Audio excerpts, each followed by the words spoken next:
colocar para gravar aqui já, esperar minha tela para vocês, para poderem acompanhar. Tá? Ó, página 22, tá? A gente vai só fazer esse último exercício aqui e já entramos no H11, tá bom? Esperar o pessoal chegar, faz um minuto. Faltou essa última questãozinha aqui para nós terminarmos. E aí a gente entra na cultura grega em si, né? Os aspectos da cultura grega, o que a gente pode destacar nas provas, né? O que é separado, né? Para cair nas provas, o que é importante para nós com relação à cultura grega, tá?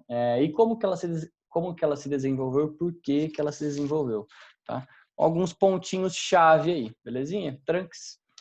Pessoal, bom, já foram 2 minutos, eu vou...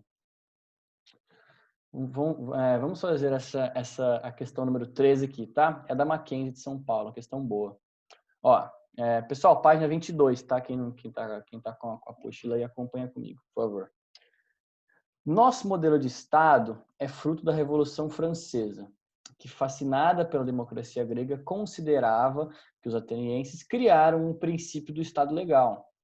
Um governo fundado em leis discutidas, planejadas, emendadas e obedecidas por cidadãos livres. E a ideia de que o Estado representa uma comunidade de cidadãos livres, tá? Pessoal, então, por exemplo, aqui na questão, o enunciado sempre vai trazer uma ideia, né? Então, tenta grifar, tenta destacar a ideia que o enunciado vai trazer, porque daí, com base nele, você consegue saber o que você sabe ou não sobre essa ideia. Então, aqui, a ideia principal é o seguinte, ó, está falando sobre o surgimento do Estado legal, certo? Que é fruto da Revolução Francesa, beleza? E que o conceito de Estado é o quê? Ele é representado por uma comunidade de cidadãos livres. Opa, cidadão livre, já sei, né, que está falando do grego, certo? Né? E que o grego, né, que o cidadão grego, né, o conceito de cidadão grego já vai automaticamente eliminar uma série de outras, né, de outras pessoas. Ou seja, cidadão na Grécia é uma categoria, né? Cidadão não é qualquer habitante, não é qualquer morador, não. Cidadão é como se fosse né, uma categoria, tá? Então vamos lá. Então o Estado é composto então por essa comunidade de cidadãos, beleza? Livres, tá? O cidadão ele é automaticamente livre, beleza? Grifou aqui, segue. Ao afirmarem que o governo era algo que as pessoas criavam para satisfazer as necessidades humanas, os atenienses consideravam seus governantes homens que haviam demonstrado capacidade para dirigir o Estado e não os deuses ou os sacerdotes, ou seja, né? Então, é um governo desvinculado, tá, da religião. Professor, então peraí, eles foram dos únicos? A gente pode dizer que sim, porque apesar deles terem a mitologia como guia do destino, da história, dos líderes, a política em si, ela era discutida com base nas ideias das pessoas, né? E aos poucos, pessoal, por mais que a gente estivesse durante o auge, né, na democracia ateniense, durante o período clássico do Péricles, que vocês já viram, que é o momento cultural, do ápice cultural de Atenas e da Grécia, nós tínhamos a mitologia, que era a religião, paralela a isso. Então, fazia muito parte da vida deles para explicar a origem da vida, a origem do universo, o sentido e o destino das pessoas. Só que, apesar dos pesares, era o ser humano quem decidia sobre esse destino. Professor, não entendi. Então, ó, veja só, os deuses eles podem ajudar ou piorar, mas quem vai ter o poder de decisão sobre as coisas vai ser sempre o ser humano. Na tragédia grega, por exemplo, que a gente vai ver aqui na cultura clássica, é o herói que decide se ele vai seguir ou não. Mas ele tem um destino, Ele pode tomar várias decisões até chegar no destino final, mas ele não vai conseguir fugir. Mas ele é livre para poder escolher se ele vai agir de determinada forma ou não. Da mesma forma que a política, tá? Então a política ela era guiada pelas necessidades do ser humano, beleza? Não eram os deuses quem decidiam nada por eles. Tranquilinhos aqui? Tudo bem, né? Assinale a alternativa correta a respeito da democracia ateniense. Vamos lá, pessoal. Letra A. Na antiga Grécia, o poder teocrático dos monarcas, gente, o poder teocrático dos monarcas estendia-se a todos os setores da sociedade. Gente, essa essa alternativa aqui, ela já está errada automaticamente, já na primeira frase, né? O poder teocrático dos monarcas, né? Primeiro que na Grécia eu acabei de falar, não era um poder teocrático, né? Era democrático, né? E mesmo quando era democrático, ele era oligárquico, né? Como no caso de Esparta, militar, mas não era teocrático, belezinha? Então não tem nada a ver. E piora, fala assim, estendia-se a todos os setores, pessoal, estendia-se aos cidadãos, né? Então, por exemplo, mulher, escravo, criança. Não chega. Né? O poder político não chega a essas pessoas, certo? A essas categorias, tá? Era só os cidadãos, que eram quem?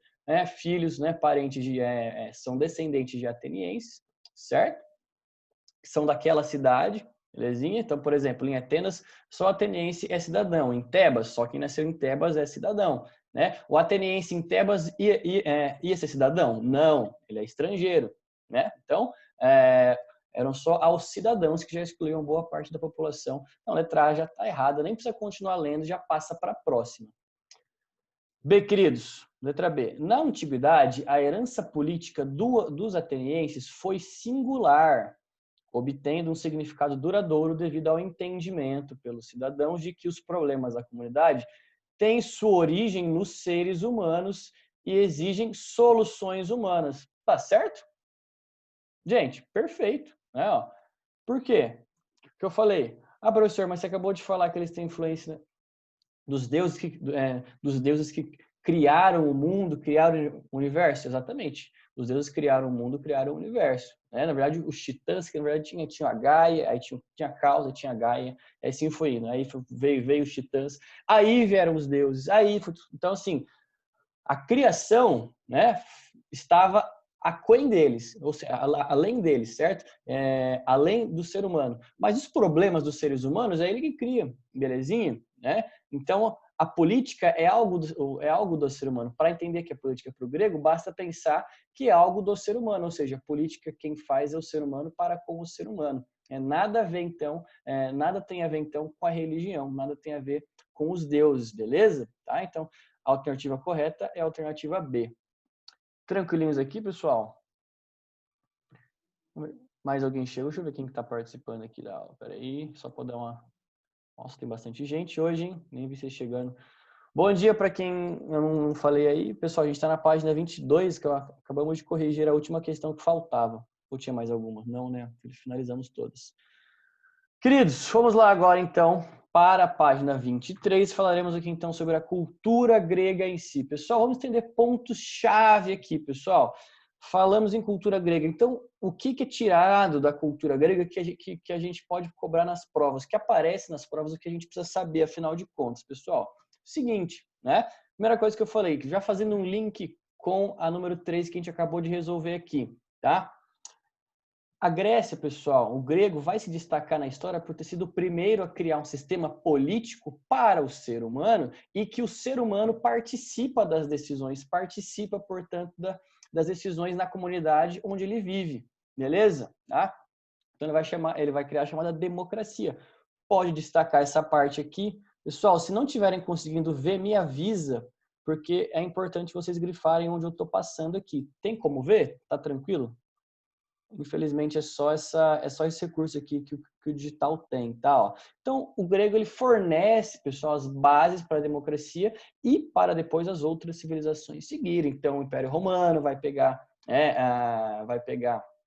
ali um pouco dessa política na República, né? Você vai, claro, que vai ser cerceado, né? Vai ser restrito a um grupo de pessoas, mas serão pessoas, serão cidadãos que vão participar, né? Você tem os patrícios? Tem os patrícios, mas os plebeus são cidadãos, eles votam, né, nos patrícios, ou seja, há uma participação. Então, eles vão lançar as bases para as culturas posteriores, belezinha? Então, ó, o cidadão no poder, a democracia, então, culturalmente fornece as bases para o pensamento filosófico ocidental. Tranques, pessoal. Então, daqui a gente vai derivar todas as outras filosofias, tá? Que vão influenciar depois no nosso pensamento, né, da América do Norte até a América do Sul, porque são os países que nos colonizaram e que, portanto, sofreram a influência aqui do pensamento grego. Tranques, gente, grifem essa parte aqui que é importante para nós. tá? Vamos lá. Pessoal, segunda coisa que a gente precisa saber. Olha aqui. A cultura grega só vai se desenvolver porque os cidadãos não estavam plenamente ocupados trabalhando. Não tem como você desenvolver culturalmente uma cidade com a participação de muitos se a maioria estiver tendo que trabalhar pra caramba, certo? Então, a cultura só vai se desenvolver graças ao trabalho escravo que entra nas cidades gregas, certo? Então, segunda coisa que a gente deve saber aqui, ó, podem grifar, tá? Ó, toda essa pujança, ou seja, pessoal, esse desenvolvimento, né, foi pelo sistema escravista, ó, que libertava o cidadão do trabalho direto ou manual. Então, pensa o seguinte, eu pego vocês, ó, vamos lá pego todo mundo da sala, vai todo mundo morar comigo, só que é o seguinte, vocês vão ter que estudar, né, filosofia e história, tá? Vocês vão fazer uma prova no final do mês, só que assim, ó, vocês vão acordar às 7 da manhã e vão trabalhar até às 11, tá? Então, vocês vão ter aí um período de tempo para dormir, das 11 até não sei que horas, vocês se viram para poder estudar.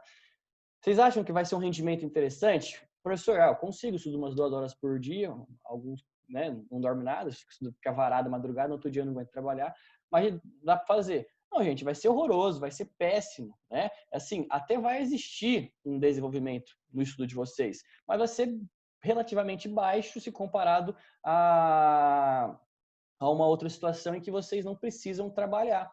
É que vocês têm o dia inteiro livre.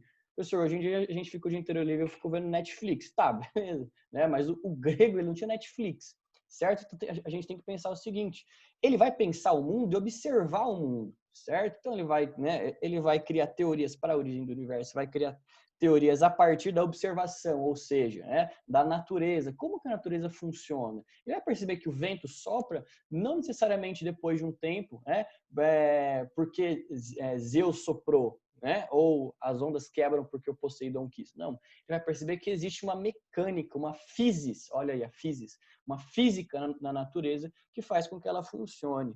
Né? E isso para que ele observe isso, ele tem que ter tempo, certo? Pessoal, se vocês quiserem conseguirem puxar um espaço, coloca aqui, ó, ócio, tá? O que é ócio, pessoal? Ócio, vejam só, ócio. Os gregos valorizavam o ócio, tá? Porque coisa de trabalhar, né? Coisa de trabalhar. Trabalhar é coisa para escravo, segundo os gregos, certo? Né? Então vejam só, se trabalhar é coisa para escravo, então quem pode ter o ócio para se desenvolver nos estudos, na política, no teatro, né? na aritmética? Então, é para quem pode, certo? É para quem tem tempo. Então, o ócio é valorizado, tá? Podem grifar aí. Não é a mesma coisa que a gente ter um quadro para vocês fazerem no caderno, né? Valorizava, tá? Ó, valorizava o ócio, beleza? É? O que é isso? Significa, então, que você poder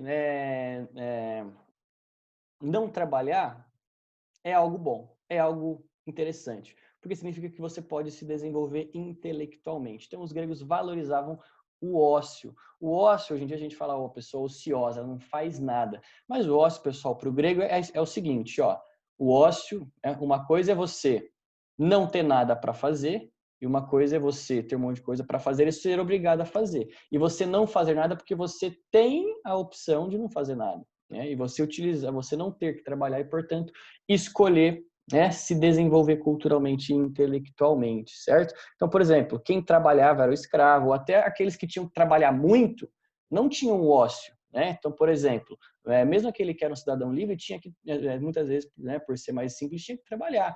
Pequeno comerciante, né, o pequeno camponês. É daqui que vem a origem, então, assim, o ócio é para quem tinha o privilégio de poder ficar pensando, pensar, raciocinar. Então, o ócio, quem pratica o ócio é ociante, né? Daí que vem, se você não tem o ócio para ficar pensando, você vai negar isso, ou seja, você é um necociante, daí que vem a origem, negociante, né? Portanto, que significa que bom pensador você não é. Por quê? Porque quem tem o ócio pode ficar pensando. Quem não tem, coloca o nec na frente, né? Não tem o ócio, ou seja, ele não é ociante. Daí a palavra negociante, que era quem tinha que trabalhar, né? Os comerciantes, os negociantes, certo? Aqui que vem a origem da palavra, só para ficar claro, belezinha? Pessoal, destacaram essa parte aqui? Tudo bem, pessoal? Dúvida até agora? Todo mundo tranks? Beleza, vou seguir. Bom, vamos lá. Pessoal, terceiro conceito que a gente precisa saber, tá? Então, vimos a questão da herança cultural política, né? Democracia, beleza? Lança as bases para o pensamento filosófico e político ocidental. Agora, a valorização do ócio, né? Tendo por base o sistema escravista, ou seja, trabalhar era para quem, né, não podia ter o ócio, era para quem, portanto, era inferior intelectualmente e também e também para o escravo, tá? Então, a valorização do ócio, belezinha? Tá? Então, trabalho direto e manual eram para esses caras, belezinha?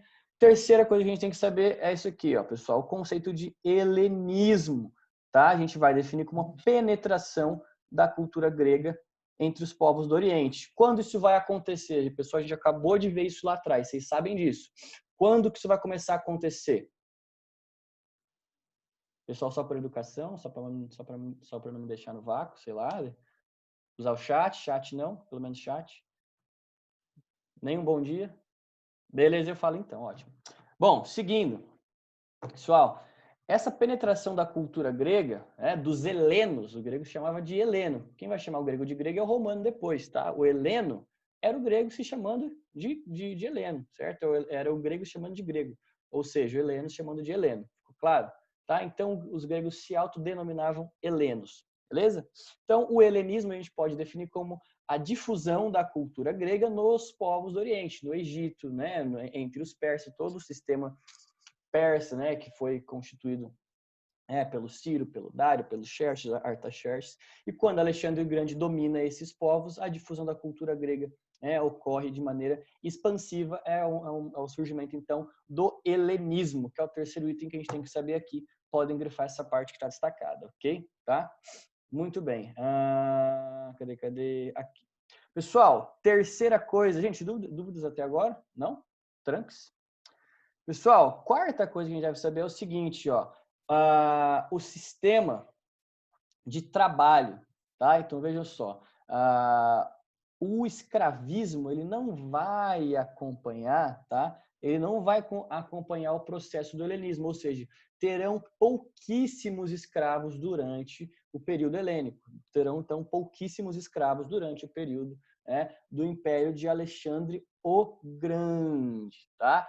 Podem grifar aqui o que estava, então, o que vai acontecer, pessoal, aqui é o sistema de produção asiático que vai ser incorporado. Então, ao mesmo tempo que o que o helenismo vai se difundir entre os povos orientais vão contribuir com o sistema de trabalho para o Império de Alexandre, porque Alexandre vai falar, bom, se eu tenho muito escravo, eu vou ter muita desigualdade, e logo eu vou ter revolta, o negócio vai lascar todo. Né? A experiência mostra isso. Não vai dar bom. Então, o que a gente pode fazer? A gente precisa desenvolver o comércio. Lembra que o Alexandre o Grande acha as grandes riquezas do faraó, acha as grandes riquezas do Xerxes desenterrado, ele pega, manda derreter, transforma em moeda, solta para a galera poder praticar o comércio. Faz isso que não vai ter erro, ou seja, o império vai durar e vai ficar tão grande porque ele consegue coordenar e consegue apaziguar os ânimos entre os povos. Se eu tenho muito escravo, logo não vai dar bom. Certo? O que vai acontecer? Ele vai incorporar, pessoal, o sistema oriental, então, o modo de produção asiático que havia no Egito Antigo, que havia nos povos da Mesopotâmia, né, que é aquela produção, lembra que vocês viram comigo lá no primeiro bimestre, é a servidão coletiva para o Estado. Então, os povos vão trabalhar, vão pagar os tributos, certo? E aí o Estado vai coordenar, o Alexandre vai coordenar depois, vai transformar, vai produzir obras públicas, a Biblioteca de Alexandria, né? Vai desenvolver culturalmente o seu império. Então, as pessoas vão trabalhar, só que elas vão receber para isso, vão receber em forma de tributos, alimentação. Belezinha? Tranques aqui, tá? Então, a quarta coisa que a gente tem que saber é isso, tá?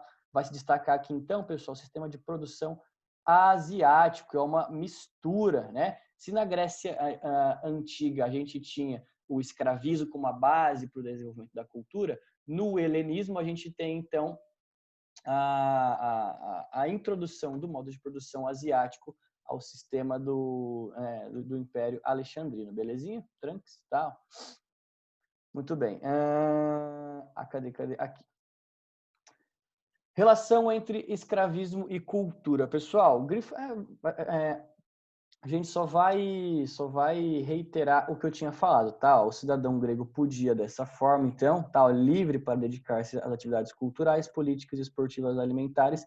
Então, ele não precisava, o escravo que era empregado em praticamente todas as atividades produtivas, né? Fazia então com que o cidadão grego não precisasse trabalhar. Isso na Grécia Antiga, tá? Isso no período antes de Alexandre o Grande, belezinha? Tranques? Bom, muito bem. Gente, o desenvolvimento agora dos mitos, que é o quinto item da nossa aula, tá? Podem grifar essa parte aqui, ó. A cultura grega dispunha de uma série de mitos, tá? Então, como eu falei para vocês, nós tínhamos o caos, né? Que era como se fosse todo o universo. Aí nós tínhamos o Eros, que era o amor, a Gaia, que era a terra, o Urano, que era o céu. E vai haver uma treta entre eles, certo? Só que dessa treta entre eles também, como tem o Eros, que é o amor, vai haver então uma relação. E dessa relação nascem os titãs, certo? E os titãs, que por sua vez são seres muito fortes, mesmo, uma galera assim, pesada, né? Eles vão ter relações entre eles e, obviamente, vão dar origem aos deuses. Deixa eu virar minha página para vocês acompanharem aqui. Só grifem essa parte aqui dos mitos, tá? Podem grifar essa parte aqui também falando sobre a origem, que é importante para nós. Só virem a página aí, página 24, tá? Aqui. Pessoal, então, a partir então, de Gaia, dos titãs, nós teremos a sucessão de gerações de divindades, certo? Olha só, então, são várias, podem colocar aqui, ó, várias gerações divinas, certo? Tá? Então, a gente vai entender, por exemplo, o surgimento da questão do tempo, que fica claro, escuro, o que o tempo passa para as pessoas, elas envelhecem, porque existe um Titãs, que é o Cronos, que é o deus do tempo, né, que tem a função de fazer com que o tempo funcione, certo? É graças a ele que o tempo existe, ele é o deus do tempo, né? E segundo a história, ele vai destronar o seu pai Urano, né? E posteriormente o seu filho vai se voltar contra ele, vai organizar uma revolta contra os próprios titãs e os deuses, que são os seus irmãos, vão sair vitoriosos dessa batalha, certo? Aí o Zeus acaba se tornando o filho mor, né? O filho mais velho acaba sendo o maior deus entre todos eles, acaba sendo o maior deus do Olimpo, belezinha? Tranques, pessoal, é interessante perceber o seguinte, professor, por que você contou tudo isso? Porque esses deuses, pessoal, eles tretaram por quê? Eu sou Deus, que eu vou brigar? Por quê? Por que ele vai brigar, pessoal? Por que ele vai ficar com raiva do pai e vai se voltar contra ele, vai chamar o irmão para brigar contra o pai? Ódio, vingança, Poder? poder, muito bem, Ellen. E quando você quer ter poder, isso é uma característica o quê? Isso é uma qualidade ou um defeito? Aí depende, né, para quem olha. Mas quem sente isso? Por exemplo, um animal sente vontade de poder? Um animal, Não. um pássaro, sente? Vai lá e dá um soco no pássaro porque quer tirar o ninho dele? Cara, sai fora, esse ninho aqui é meu. Não, né? Pessoal, são características humanas, tá? Então, são qualidades humanas que são atribuídas a seres divinos. Então, podem grifar essa segunda parte aqui, ó. Tá, ó. A religião dos gregos era politeísta, né, antropomórfica, tá? Então, ou seja, eram deuses que tinham a forma humana, tá? Antropo, homem, morfos, isso aqui eu já pressuponho que vocês sabem, tá? Antropo, homem, morfos, né, a forma. Então, eram deuses na forma humana. Só que não só em forma humana, pessoal, eles tinham que, além das qualidades divinas, né, os defeitos e as limitações dos seres humanos, certo? Então, eles vão sentir vontade de poder, eles vão ser egoístas, eles vão sentir amor, ódio, vão se relacionar, vão ter pulsão, vão ter desejo sexual, né? Se relacionando com seres mortais. Aí a gente vai ter o surgimento, o nascimento de semideuses, né? Que são seres humanos muito poderosos, né? Com várias qualidades, mas que são mortais no final das contas. Mas eles são poderosos como os deuses. A diferença é que os deuses são imortais. Então você pode espancar, por exemplo, Poseidon até ele ficar caído no chão, ele vai descansar no outro dia, ele volta, mas não vai morrer, certo? Tá?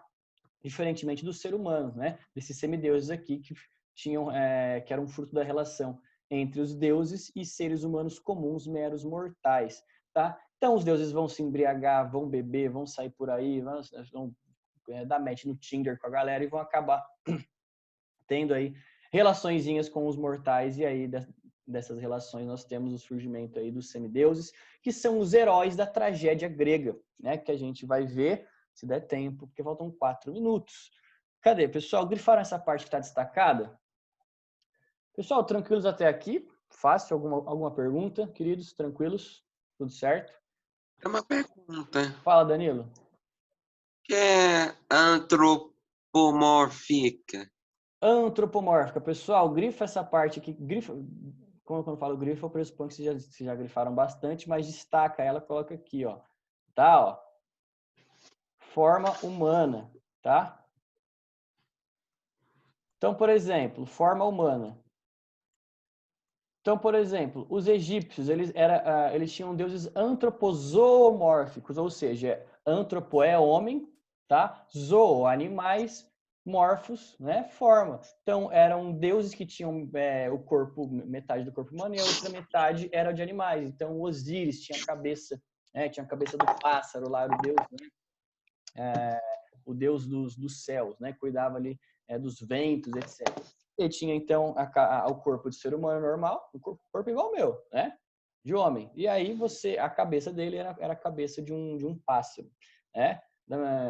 Da mesma forma com o Anubis. O Anubis, se você visse, ele tem o corpo normal também do ser humano do homem, só que ele tem as patas de um chacal e a cabeça de um chacal, né? De um animal, de um cachorro.